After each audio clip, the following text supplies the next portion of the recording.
देखिए, ये लड़ाई हमारी शुरू हुई थी राम मंदिर को लेकर।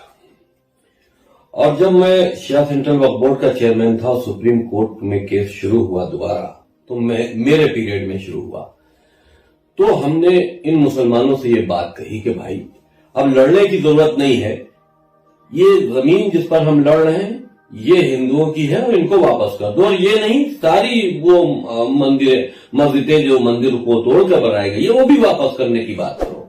तो इन्हीं ने अपनी महफिल से, अपनी मीटिंग से हमसे कहा कि भाई आपसे कोई मतलब नहीं, आपको जो समझ में आए कीजिए, आप काफिर हो चुके हैं। तो मैं वो महफिल छोड़कर, उनकी मीटिंग छोड़कर वहां से उठाया। लेकिन उसके बाद हमने सुप्रीम कोर्ट में एक हलफनामा दिया, जो हम कह रहे थे वही हलफनामा दिया कि ये मस्जिद की जगह नहीं है, मंदिर की है, यहाँ अवशेष मिले हैं मंदिर के, लिहाजा इस पर मुकदमा नहीं चलना चाहिए, हिंदू चीजें उनको वापस होनी चाहिए। तो पहली बार हमको इस्लाम से तब निकाला। इस्लाम इनके बाप की खेती है, जब चाहे जिसको चाहे निकाल देते हैं, इससे ये डराते हैं। निकालने का किसी को कोई अधिकार, अगर यूं देखा जाए इस्लामिक पॉइंट ऑफ व्यू से, इनके हिसाब से, तो वैसे तो हम इस्लाम को धर्म नहीं मानते। हम तो कहते हैं कि इस्लाम एक ऑर्गेनाइज वे में क्रिएट किया हुआ आतंकी ऑर्गेनाइजेशन है, टेररिस्ट ऑर्गेनाइजेशन है, जो 1400 साल पहले मोहम्मद ने अरब में क्रिएट की थी। और उसको आगे तक कैसे ले जाए और कैसे इनको बांधे रखे, इसलिए ये कुरान मजीद अल्लाह की किताब कहकर तैयार कराया गया था। ये मेरी अपनी स्टडी है। उसके बाद जब मैंने मदरसों पर आवाज उठाई कि आतंकी शिक्षा दे रहे हैं, आतंकवाद बढ़ रहा है, अगर यही हालात चलते रहे तो हिंदुस्तान में बहुत जल्दी हर नौजवान लड़का ISIS जैसी सोच रखने लगेगा, तो उसको फिर मुझको इस्लाम से निकाल दिया गया। मैंने राम की जन्मभूमि एक फिल्म बनाई जिसमें इस्लाम की क्रूरता और राम जन्मभूमि को लेकर थोड़ा सा कुछ अंश दिखाने की कोशिश की, तब इस्लाम से निकाल दिया। हमने कुरान के अंदर जब आप बढ़ते हुए आतंकवाद पर स्टडी की और कुरान की स्टडी की, तो जब हमने ये बात कही कि देखो भाई, कुरान के अंदर से ही तो आतंकवाद पनप रहा। कुरान के अंदर इस तरह की आयतें हैं जहां पर इंसानों का बंटवारा है।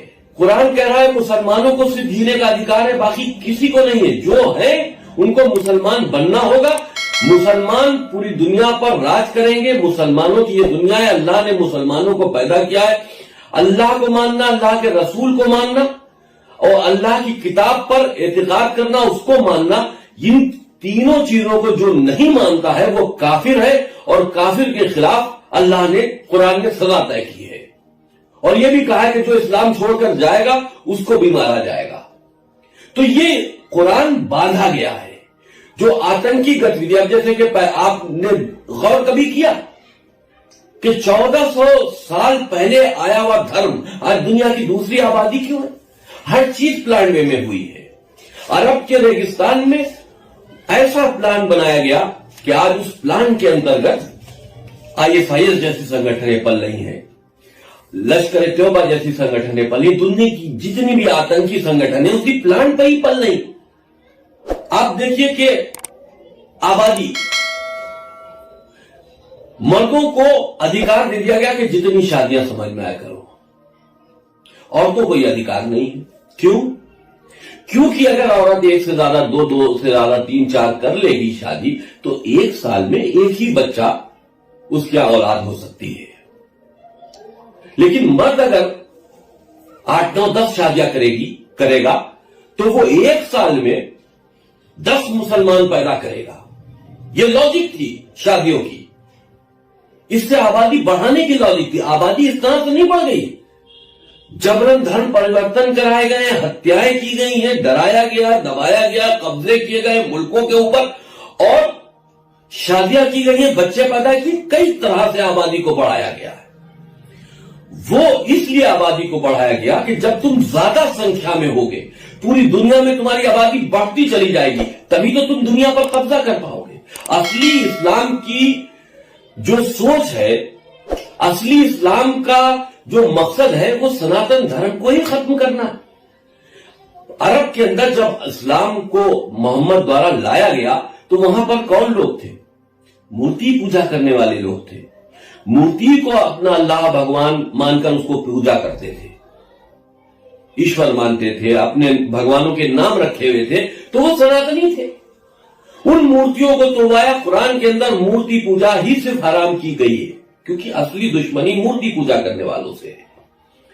आपने देखा होगा कि अभी आईएसआईएस संगठन ने एक पोस्टर बनाया जिसमें महादेव की जो प्रतिमा है उसकी मूर्ति का गर्दन काट के उस पर उन्हीं ने इस्लामी झंडा लहराया। तो इसका मतलब ये थोड़ी ना हुआ कि उन्हीं ने महादेव की गर्दन काट दी या काट देंगे। इसका मतलब ये हुआ कि वो सनातन धर्म की गर्दन काटने को तैयार है, वो हिंदुओं का कत्ल आम करने को तैयार है, वो प्लानिंग कर रहे हैं कि सनातन धर्म को खत्म किया जाए। और हिंदुस्तान एक ऐसी जगह है जहां सबसे ज्यादा सनातनी पाए जाते हैं, इसलिए हिंदुस्तान टारगेट है।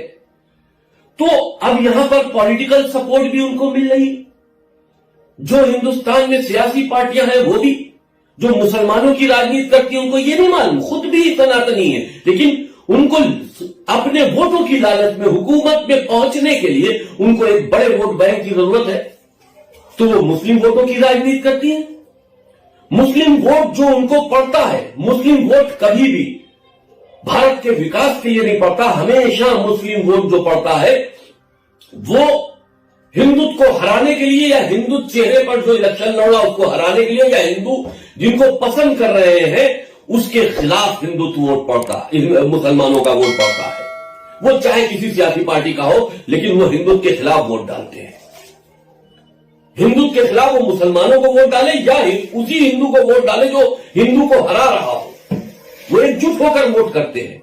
और अगर कहीं भूले भटके उनकी मदद से, वोटों से बनी हुई सरकार आ जाती है, तो उनसे कीमत अपने वोट की वसूल ऐसे करते हैं कि उनकी जो आतंकी गतिविधियां हैं उन पर आंखें बंद रखी जाए। उनको कुछ नहीं चाहिए, विकास कोई मतलब नहीं, महंगाई से कोई मतलब नहीं। उनका सिर्फ मकसद ये हमारे मदरसों में ताक झांक ना हो, हमारे जितने भी कार्यक्रम अंदर चलते हैं उस पर कोई निगाह न रखी जाए, हमारे जो हम अपने को अंदर आईएसआईएस जो मजबूत कर रही है उस पर कोई कार्रवाई ना हो, वो लोग ना पकड़े जाएं, ये चाहते हैं वो हुकूमतों से। तो मैंने ये सारी चीजों पे हम रिफॉर्म चाहते थे, हम चाहते थे कि रिफॉर्म किया जाए, हम चाहते थे कि इस्लाम में अच्छी चीजों को लाया जाए और बुरी चीजों को निकाला जाए, लेकिन वो रिफॉर्म करने को तैयार नहीं। हमने पहले पूरे कुरान को गलत नहीं कहा था, हमने 26 आयतों को गलत कहा था। वो 26 आयतें जो कि काफिर को मारने और काटने की बात